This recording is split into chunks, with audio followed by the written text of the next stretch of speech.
तो हेलो दोस्तों, स्वागत है मेरे चैनल आर के मैथ सॉल्यूशन में। अगर अभी तक मेरे चैनल को सब्सक्राइब नहीं किया तो सब्सक्राइब कर लीजिएगा और बेल आइकन प्रेस कर दीजिएगा ताकि मेरे आने वाले वीडियो का नोटिफिकेशन सबसे पहले आप तक पहुंचे। ये जो हम बनाने जा रहे हैं इस वीडियो में और आने वाले पार्ट में इसका एक प्लेलिस्ट होगा बेसिक मैथ का। ठीक है, वहाँ पे सिर्फ बेसिक मैथ के बारे में बताया जाएगा जिससे आपका मैथ स्ट्रांग हो और मैथ बनाने में प्रॉब्लम ना हो। तो जिन बच्चों को मैथ में प्रॉब्लम हो तो इसके लिए यह वीडियो काफ़ी यूजफुल होगा और आने वाला वीडियो। ठीक है, तो इस वीडियो और आने वाले वीडियो के साथ जुड़े रहने के लिए आप चैनल को सब्सक्राइब कर लीजिए और बेल आइकन प्रेस कर दीजिए। तो सबसे पहली बात आती है कि जो बच्चे हैं, कुछ बच्चे ऐसे होते हैं कि जो 6, 7 ये सब बढ़िया से जो बेसिक चीज़ें हैं वो नहीं पढ़ते हैं और 10th में चल जाते हैं, 9th में चल जाते हैं। उनको फिर वहाँ पे मैथ बनाने में प्रॉब्लम होती है। या तो समझ में आता है तो खुद से बनता नहीं है, या फिर खुद से बनता भी है तो बीच में कहीं कहीं पर अटक जाते हैं।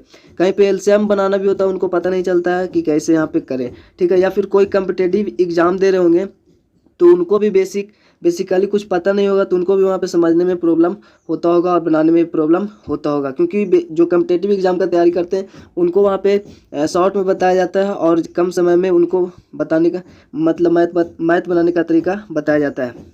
ठीक है, तो चलिए सबसे पहले यहाँ पे जो है वो भिन्न का गुना भागा जोड़ घटाव ये सब बेसिकली चीज़ है, ये सब आना चाहिए। ठीक है, मैथ बनाने के लिए आपका हर एक मैथ में ये सब आते हैं। कोई भी मैथ बनाइए उसमें जोड़ घटाव गुना भागा एलसीएम दशमलव का जोड़ घटाव आ गया, ये सब रहेगा, है ना।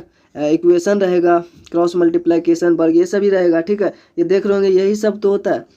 वर्ग, वर्गमूल, घन, घनमूल, ये सब निकाल। और आगे है प्रतिशत का बेसिक, लाभ हानि का बेसिक हो गया, और समय और काम का, औसत का, समय और दूरी का, और फिर अनुपात का। ठीक है, रेशियो का। तो ये सब का बेसिकली पता होना चाहिए। तो पहले आज इस वीडियो में हम अपनी संख्याओं के बारे में जानेंगे। ठीक है, उसके बाद हम धीरे धीरे बढ़ेंगे। तो हमारा जो आज बेसिक जो चैप्टर है उसमें पहले अंक जान लेते हैं, डिजिट्स। तो किसी संख्या को निरूपित करने के लिए हम संकेतों 0 हो गया, 1, 2, 3, 4, 5, 6, 7, 8, 9 इतना ही संकेत से हम किसी भी संख्या को प्रेजेंट करते हैं, लिखते हैं। ठीक है, और ये जो संख्या है वो 10 है, ये 10 संकेत है और इसी से हम संख्या लिखते हैं। अब बात हो गई अंक की, तो अंक तो काफ़ी उसकी जो प्रकार होता है। जैसे प्रकृत संख्या एक संख्या है जो 1, 2, 3, 4, 5 डॉट डॉट डॉट इन्फिनाइट तक जाता है, इसको हम एन से सूचित करते हैं। ये प्रकृत संख्या होता है जो 1 से स्टार्ट, यानी गिनती वाली संख्या को प्रकृत संख्या कहते हैं। ठीक है, जो 1 से स्टार्ट होता है और अनंत तक जाता है। अगर इसके समूह में 0 मिला दिया जाए तो उसे पूर्ण संख्या बोलते हैं। और इसको W से, होल नंबर होता है, नेचुरल नंबर होता है, इसको W से सूचित किया जाता है। ठीक है, और भी होता है पूर्णांक संख्या कि अगर इसमें ये जो देख रहे हैं इसमें इसका ऋणात्मक, ठीक है, इसका ऋणात्मक मिला दिया जाए प्रकृत संख्या की, यानी कि 0, 1, 2, 3, 4 इधर डॉट डॉट डॉट बढ़ेगा, फिर इधर जो है -1, -2, -3 डॉट डॉट डॉट इधर बढ़ेगा, तो ये इसको बोलेंगे पूर्णांक संख्या। और जो ऋणात्मक में होगा उसको ऋणात्मक पूर्णांक, और जो वहाँ पे धनात्मक होगा उसको धनात्मक पूर्णांक बोलेंगे। ठीक है, और भी आगे कुछ इससे बताने की जरूरत हो तो बता देंगे, फिलहाल अभी इतना ही है इसमें। जो देखिए संख्यांक किसको बोलेंगे, किसी संख्या को निरूपित करने के वाले अंक समूह को संख्यांक कहते हैं। किसी भी संख्या को जो निरूपित कर रहा है, ये सब 1, 2 मतलब 1, 4, 3, 4 ये सब संख्यांक है। ठीक है, तो 1434 हो गया, 5812 हो गया, ठीक है, 5,43,682 ये सब संख्यांक है। अब अभी देखिए ये सब जो आपको लग रहा होगा बोरिंग टाइप से फर्स्ट टाइम, तो ये सब एक इंटरेस्टेड चीज़ है। ठीक है, इसको जानिए, क्योंकि ये अगर आप अपने सीनियर से पूछेंगे तो शायद उनको भी पता नहीं होगा। अंक पता होगा, दिमाग में चल रहा होगा, लेकिन कैसे बताएं इसको ये पता नहीं होगा। तो ये सब बेसिक, जब मैं बोला कि एकदम 0 लेवल से स्टार्ट है तो ये फिर 0 लेवल से ही स्टार्ट है। ठीक है, और एकदम 0 से एकदम हाई लेवल तक जाएगी।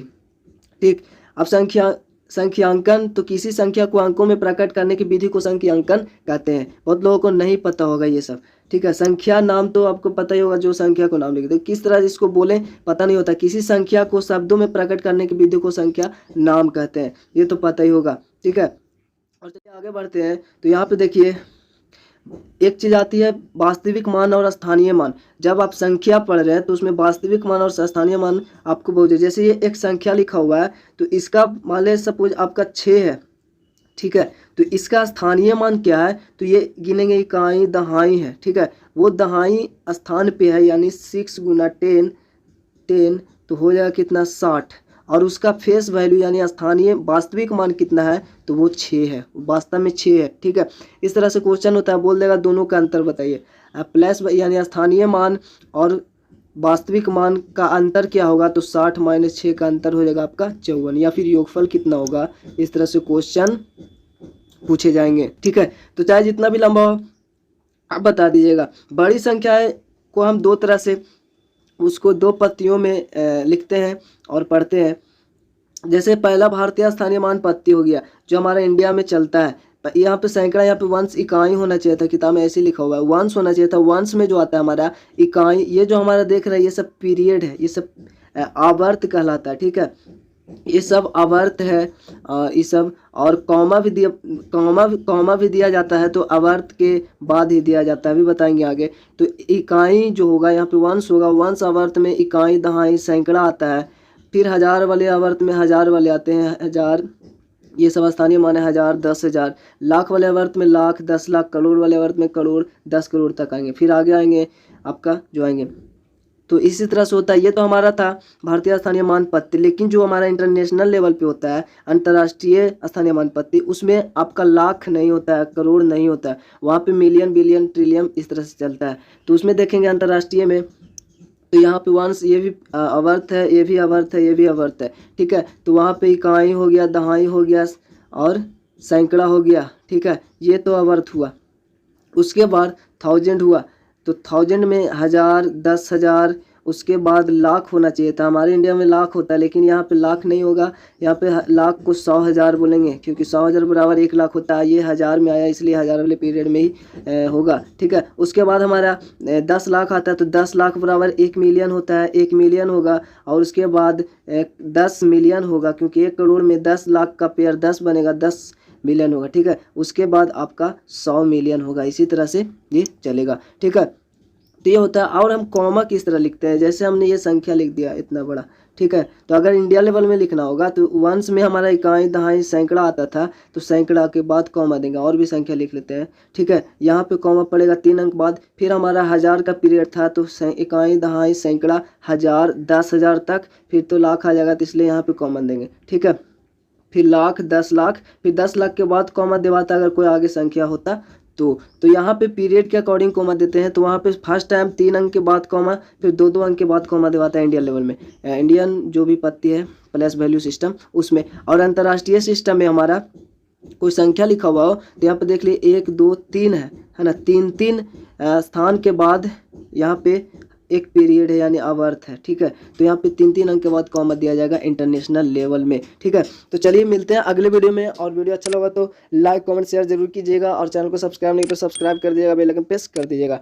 ठीक है, और ये दम 0 लेवल से था, और यहाँ से दम धीरे धीरे हम लोग बढ़ेंगे, और दम स्टार्टिंग ये है। और ये सब पढ़ने के बाद आपको शायद मैथ में कोई प्रॉब्लम होगा, नहीं होगा। अगर बढ़िया से पढ़ लीजिएगा, मन से पढ़ लीजिएगा, तो इसके बाद मैथ में प्रॉब्लम नहीं होगा, क्योंकि यही सब चीज़ें होती है आगे, जो भी चाहे जितना हार्ड मैथ हो यही सब होता है। ठीक है, तो चलिए मिलते हैं अगले वीडियो में।